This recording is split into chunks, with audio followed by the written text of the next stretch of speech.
SoupMobile. Thanks for being with us today, David. Well, thank you. It's a pleasure to be able to talk with you. Tell us about the SoupMobile. How long have you all been around?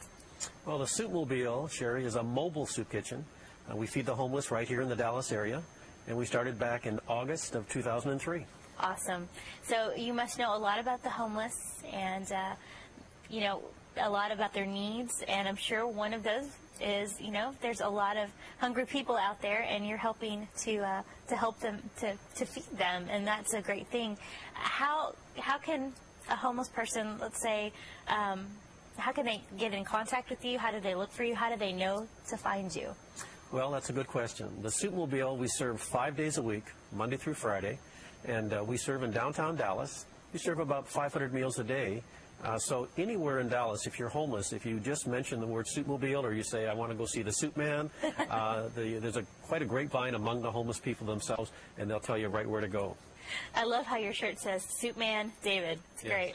Yes, thank you. With the homeless in Dallas, it's a very serious issue. Yes. How many homeless people do we have in the DFW area? Well, every year the city of Dallas does a census and they actually count the homeless. And typically the count is between 5,000 and 6,000, but not everybody gets counted. So the more accurate estimate could be up to 10,000, but it doesn't matter what the number is, whether it's 6,000 or 10,000, it's still way too high. There's way too many homeless people. That's a very large homeless community Yes. in the area. I think probably most people don't realize that it's that large of a number because we only see maybe 1 or 2 people on the street every now and then, you know, maybe, you know, at the overpasses or, at, you know, the corner asking for some help. How come we only see, you know, just a few at a time? We don't normally notice such a large number. That's a good question. It's true. If you drive down the streets of Dallas, you won't see a lot of homeless people at one particular place. But there are a lot. They're living in the woods. Sometimes you'll find them hiding behind dumpsters. They'll be in abandoned buildings. Sometimes they'll be at homeless facilities like shelters. We don't have enough shelter beds in Dallas, but nonetheless, the homeless that can get into the shelters will be staying there. But there's way more. It's like the homeless you see on the streets is just the tip of the iceberg. There's way more homeless that are located in different areas, like in the woods, where you wouldn't normally see them. But truly, there are thousands and thousands of homeless men and women that are homeless in Dallas. Now, is there a way for the ones that are not getting help in the shelters, maybe those that are in the woods or in abandoned buildings, to spread the word that there's help available? You know, maybe they don't know, maybe they do, I'm not sure, but how can we encourage them to go out and get some of the help that's available? Well, the big issue for the homeless, whether they're in shelters or living in the woods, is jobs. And a lot of the homeless will try to do day labor jobs where they'll get up in the morning, go to the labor hall, and try to get a job, maybe mowing grass or picking up trash or maybe doing construction work.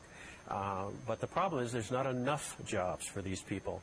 And even the ones that do get jobs, there's not enough money that they can make that they could get an apartment or a home.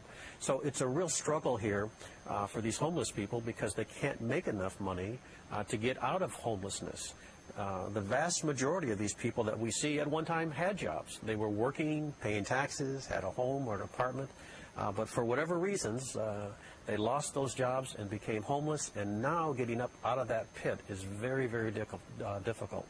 I think there's a lot of people who drive around and see some of the homeless, and the first thing they think is, you know, why can't they get out there, and why don't they just go get a job? And I think hearing that kind of helps us understand it's not really as easy as it sounds for all of them. What are some more of the obstacles that they face when it comes to trying to pursue employment? Well, jobs, again, is the key issue, but when a homeless person goes to apply for a job, and they write on their application their address, well, they don't have an address. They could say, I live in a cardboard box under a bridge. They don't have transportation. They don't have a phone. And so an employer, if he has 2 equally qualified people to hire, one's homeless and one is not, the employer will typically choose the one that's not homeless, and you can't really blame the employer. The one that's not homeless will typically be the more stable one because they do have a home, a phone, transportation. So it's a real difficult problem. There are able-bodied homeless people out there. Most of them are able-bodied and could work. A lot of them have skills, but again, when they go to apply for that job, because they don't have an address or a phone or transportation, it's very difficult to actually get the job. So is there anything what can be done to help them to overcome some of these obstacles? Do they need to get into a shelter in order to have an address, or, are there people out there that will help them to establish a place to be able to get phone calls so they can get a job? What is available to help them to be able to make the next step if they're looking to do that? Yes, and the vast majority are, they want to work, they want to get out of homelessness. It's a hard life, it's dirty, it's dangerous. It's not like some people think where they just stand on street corners and everybody's handing them money and food. It's really a difficult life out there, and the vast majority, if they can find jobs, they will get them, and they will eventually get out of homelessness. So what we can do to help them is literally, as a city, the city of Dallas, employers, is try to set up job programs for them.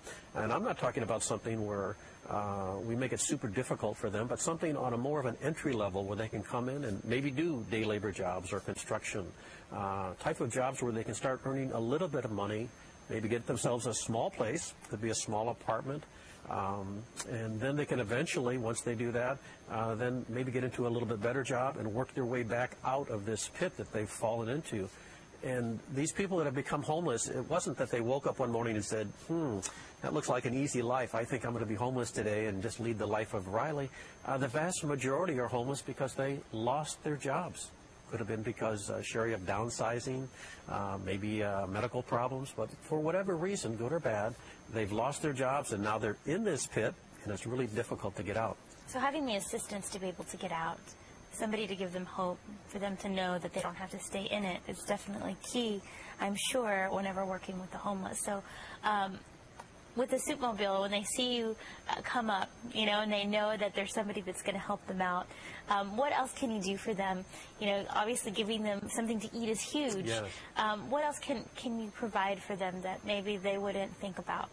Well, when we serve our food to the homeless every day, I tell our volunteers we have 2 missions, and I tell them our number 2 mission is feeding the homeless, but our number 1 mission is to bring them love. The homeless are typically shunned, they're pushed aside. People will walk across the street so they don't have to look them in the eye. But we do just the opposite. We bring them love. These are good, decent people, down on their luck, yes, but they're good, decent people. And we bring them love by talking to them, shaking their hand, giving them hugs, letting them know that we really do care about them. The food, yes, very important. These people need to be fed every day. But the food is just part of what we're doing.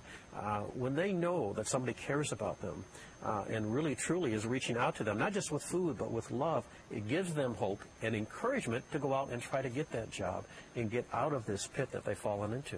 Absolutely. That's so great to hear. And you mentioned those that walk past, a homeless person, and maybe they cross the street so they don't have to look at them in the eye. What can that person do different if they see someone that's homeless and that may truly need help? What's the best course of action? Okay, well, I would encourage people to just, when they look at this homeless population, to look at them with a little bit different look. These homeless people are regular people that at one time were working, had jobs, and they're decent people, but again, because of various reasons, they've fallen down on hard times, and they're homeless, but that doesn't make them bad people. They're not dangerous people. Any segment of society has their people that are not so good and are troublemakers. The homeless population does too, but the vast majority of homeless people are good, decent people. I deal with them every day, so I know from experience. I'm not guessing here. I know from experience. So I would just encourage people to take a little bit different look at the homeless and maybe look at them more as being just regular average people, but again, down on their luck. When we do take a look at some of these people and some of the things that go through our minds, especially during cold times, during cold weather season, is how do they survive out there when it's freezing temperatures? Where do they go? What do they do? They don't have a place to go, and I think a lot of times our heartstrings are pulled when we see that, or at least I hope that our heartstrings are pulled out there when we see that. But what is being done to help them during times where the weather is not favorable for living outdoors? Well, Sherry, you've hit the nail right on the head here. The cold, the wintertime, is a very difficult time for the homeless. It's not just difficult, it's dangerous. When the temperatures really dip and they're sleeping outside, it's very dangerous. Now, in Dallas here in the summertime, it gets pretty hot, but again, that's not really more of a danger issue. They can get into some shade, maybe get some liquids, but in the cold, it really becomes an issue for their health. And so what we do at the SoupMobile is, in addition to feeding them, particularly in the wintertime, we bring them warm clothes, blankets, and sleeping bags. So we do a lot of drives, blanket drives in the wintertime, so we can bring these people warmer clothing so they can survive. Now, the ones that get into the shelters obviously have a better situation in the evening, but there aren't enough shelter beds in Dallas, so a large portion of the homeless population is sleeping outside. So I would encourage people, when you hear about this homeless problem, remember, in the wintertime particularly, it does get cold out there, and think about if you've got an old blanket or a sleeping bag, as long as it's clean and serviceable, donate that. It could be to the SoupMobile, or it could be to another wonderful charity that helps the homeless, but donate that, and that will help the homeless get through the wintertime. So donating those blankets, donating those warm clothes during the wintertime is definitely key with the community. What else can the community do? What else can be done in order to help the homeless population? Well, the number one issue is food, feeding these people every day. When a homeless person gets up in the morning, their number one issue for that day is getting food. For you and I, if we miss a meal, it's not such a big deal because we know we'll get the next one. But for a homeless person, if they miss a meal, there might not be another meal all day long. For some of the people we serve, it's the only meal they get all day. So what people can do when it comes to food is they can do things like a church or the Boy Scouts or Girl Scouts. They can do a canned soup drive where everybody donates a can of soup and brings it in. And then again, you bring that soup to the charity. It could be the SoupMobile, but again, there's a lot of charities in Dallas that are helping the homeless. And you bring that soup into that charity, and then the charity in turn will use that to feed the homeless. But food is the number one issue. We want to make sure that these people don't have to be diving into dumpsters or going behind restaurants and trying to get food out of their trash bins. So we want to give them food that's decent, good food, and also it's going to be healthy for them. So in the Dallas area or any big city, the number one issue is food, and all kinds of drives. You can do canned soup drives. You can have sandwich making parties where you get together at your church or your school and make sandwiches for the homeless. There's a lot of things you can do, but the main focus is let's get the food to the charity, whatever it might be, and then that charity will get it to the homeless people. And how do we know to find these? How do we find different charities? Where should we go to look for a place to connect, with someone who's helping the homeless society? I would assume that you don't recommend that just individuals go out, especially if they're not aware of how things work and where everyone is located. What is the best way for them to get connected and to be able to help out? Yeah, definitely we do not recommend that individuals go out and try to do this on their own.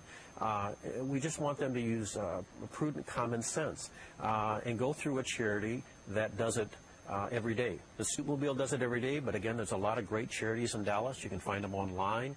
You could just go do a Google search and type in Homeless Dallas or Soup Kitchen Dallas, and different charities will come up.